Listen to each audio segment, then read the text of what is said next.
O nai mafaufaunga whalengaga mo tātou I le ne fiafi. I le suafa mamalu o le atua le tamā, le atua le ao, ma le atua le ngangsa. Amen. Bawa le matua mai tusi sa kaitawina, lau salamo se lau sulima whaongaina le whaiupu mua. Awane ia te mātou le alie, awane ia te mātou. Ai atuina atu le viinga I o suafa, ono lofa ma lofa mau. O le manatu au tuo ma fonga mo tātou le ne fiafi. E le o oe, e le o au, a o le atua.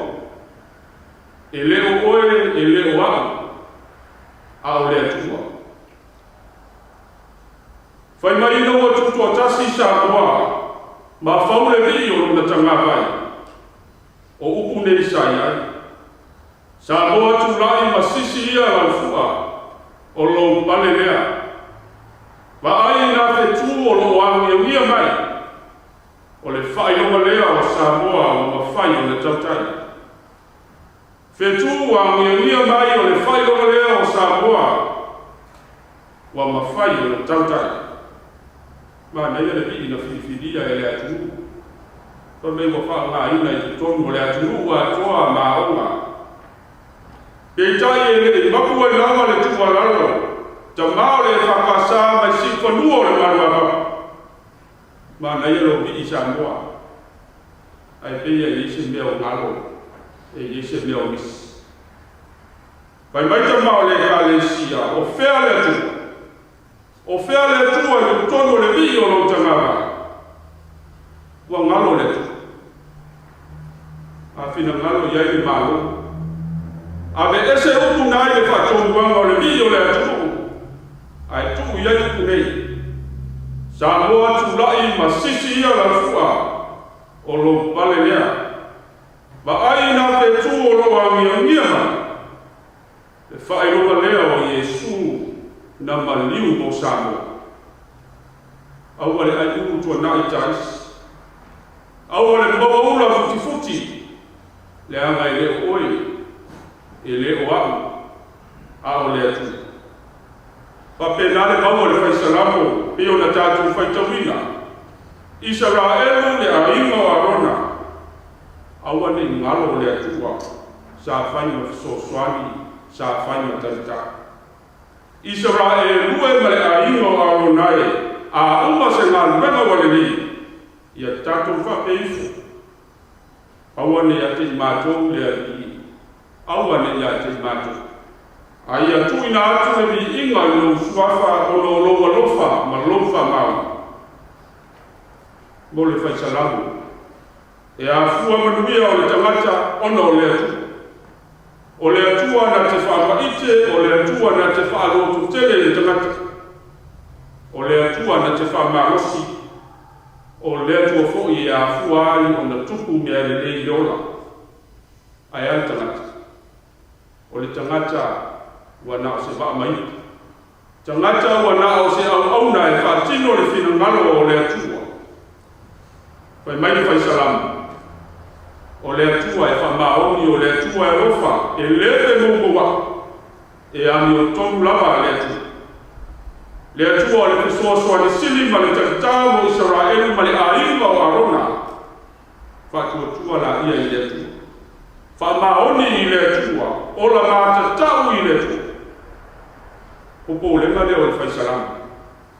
Ina le ia banga Israelu I atua ma mate o nufa paupau, e mata mo fie ma se tia ai ka ai. O atua e le iola.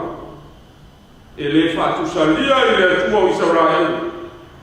Pai mai e le langi o na nofo ali, ai o atungu ale la langi o na mamang.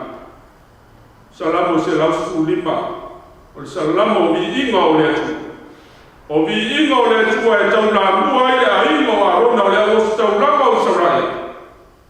O lo lato fai, ia ola whapa i inga le nu, le anga e pa ia le atu o Sarai. Ma ia mana tua pea ia Israelu I taimi uma o lo na ola, o le atua e whamaoni la mai.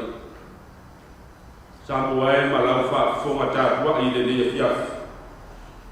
o le tua lalo lea le tala ni e le o oe e le o au a o le atu e le o oe manuia ai Samoa e le o au e manuia ai Samoa e le o le fas e le o le hecha pipi o le atua pai mai le fai salamo tātou mātatau i le atu tātou whātua tua ia te ia o na maua leo manuia o Samoa Samoa o matua le tala le lei o la whanua i lo mātou ai tau ma lele ai le atu le ai e susu e ale whamalanga ma tilo atu i le ata le si whanua o le ala taua ai ale sama mai o le tai o le tui manua le anga i pele o e Samoa i o mātou ai siri a o na pele le atua so ia la ia le tātou pepese ma whai mai e tau tala ngā ruenga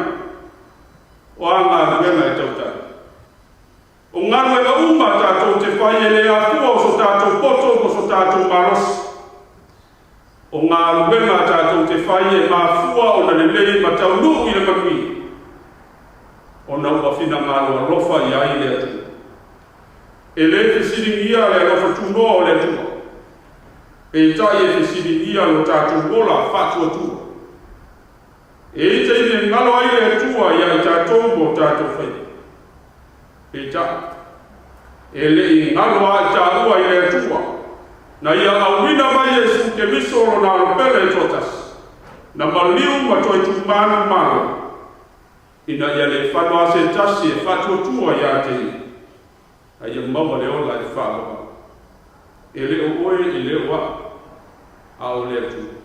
Amen.